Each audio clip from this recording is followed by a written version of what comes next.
ফুলকপির কষা কষা তরকারি তো অনেক রকম ভাবেই আমরা তৈরি করে থাকি বা খেয়ে থাকি। একবার এরম ভাবে পুরো জল ছাড়া ফুলকপির এই রেসিপিটি তৈরি করে খেয়ে দেখুন। এর স্বাদ কিন্তু মুখে লেগে থাকবে। ডিনার কিংবা লাঞ্চ দুবেলাতেই কিন্তু এই রেসিপিটি তৈরি করে আপনারা সার্ভ করতে পারেন। বাড়ির সবাইকার কিন্তু খুবই পছন্দ হবে, আর এই রেসিপি আবার করার কিন্তু আবদারও আসবে। এতটাই টেস্টফুল হয় গরম গরম রুটি, পরোটা, লুচি, এমনকি শুকনো শুকনো ভাতের সাথেও কিন্তু খেতে দুর্দান্ত লাগে এই ফুলকপির তরকারি। নমস্কার বন্ধুরা, অনুশ্রীর রান্নাঘরে আপনাদের সবাইকে স্বাগত। রেসিপিটি তৈরি করার জন্য আমি এখানে একটা মাঝারি মাপের ফুলকপি নিয়ে নিয়েছি। ফুলকপিগুলোকে এরমভাবে কেটে নিয়েছি, ভালো করে ধুয়ে পরিষ্কার করে নিয়েছি। এরপর গ্যাস অন করে একটা কড়া বসিয়ে দিয়ে দিলাম পরিমাণ মতন সরষের তেল। তেলটা গরম হয়ে যাওয়ার পর আমি এখানে দিয়েছি দুটো মিডিয়াম সাইজের আলুকে এরমভাবে কেটে নিয়েছি। একটু ডুমো ডুমো করে কেটেছি। আলুগুলোকে তেলের মধ্যে দিয়ে দিলাম। আলুগুলোকে দিয়ে একটু নাড়াচাড়া করে নেবার পর দিচ্ছি সামান্য একটুখানি হলুদ গুঁড়ো আর সামান্য একটুখানি নুন আর হলুদ দিয়ে আলুটাকে হালকা লাল লাল করে ভেজে নেব।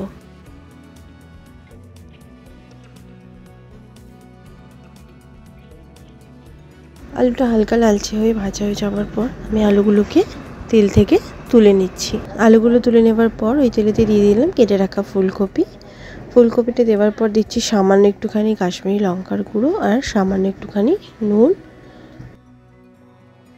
আর সামান্য একটুখানি হলুদ গুঁড়ো। ফুলকপিটাকে এবার একটু ভেজে নেব। ফুলকপিটাকেও হালকা একটু লাল করেই এখানে ভেজে নিয়েছি। ফুলকপিগুলো একটু ভাজা ভাজা হয়ে গেলে ফুলকপিগুলোকেও তেল থেকে তুলে নেব।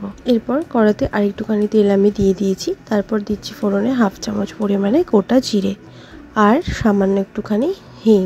আপনারা যদি কেউ হিং না খেতে পছন্দ করেন সেক্ষেত্রে কিন্তু হিংটা স্কিপ করবেন। ফোড়নটা একটু ভাজা হয়ে যাওয়ার পর দিচ্ছি 4 থেকে 5টা রসুন কুচি, 1/2 ইঞ্চি পরিমাণে আদা কুচি। এখানে চাইলে কিন্তু আপনারা আদা রসুনটাকে গ্রেট করেও দিতে পারেন। ভালো করে আদা রসুনটাকে একটু ভেজে নিলাম। আদা রসুনের কাঁচা গন্ধটা কেটে যাওয়ার পর দিচ্ছি দুটো মাঝারি সাইজের টমেটো, একটি মাঝারি মাপের পেঁয়াজ, 2-3টে কাঁচা লঙ্কা আমি একসাথে বেটে নিয়েছিলাম, সেই মশলাটাকে দিয়ে দিলাম।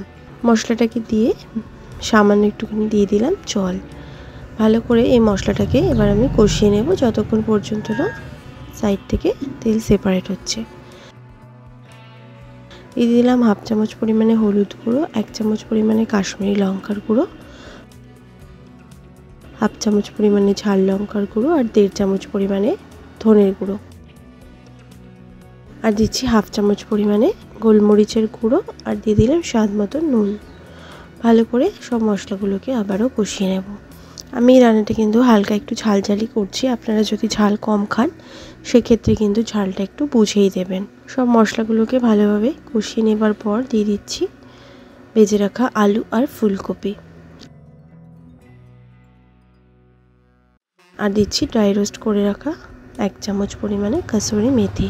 আমি কাসুরি মেথিটাকে হালকা একটু ড্রাই রোস্ট করে ক্রাশ করে দিয়ে দিয়েছি। আর এখানে দিয়ে দিলাম 1/2 চামচ পরিমাণে গরম মশলার গুঁড়ো। ভালো করে আবারও সব উপকরণকে ফুলকপি আলুর সাথে কষিয়ে নেব।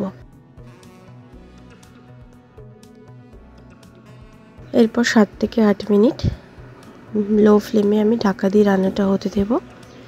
7-8 মিনিট পর ঢাকাটা সরিয়ে নিয়েছি। মাঝে কিন্তু আমি 1 থেকে 2 বার নেড়ে দিয়েছিলাম। এরপর ফুলকপি আলু দুটোই ভালোভাবে কুক হয়ে গেছে। দিয়ে দিচ্ছি সামান্য একটুখানি ধনেপাতা কুচি। রান্নাটা কিন্তু পুরো জল ছাড়াই আমি করেছি। ঢাকা দিয়ে লো ফ্লেমে কিন্তু পুরো রান্নাটা আমার হয়ে গেছে। আর ফুলকপি আলুগুলো বেশ সুসিদ্ধও হয়ে গেছে। খুব বেশি গলে গেলে কিন্তু এই রান্নাটা একদমই ভালো লাগবে না। ধনেপাতা দিয়ে ভালো করে নাড়াচাড়া করে মিক্সড করে নেবার পর গ্যাসের ফ্লেমটা বন্ধ করে দেবো আর গরম গরম সার্ভ করে নেব।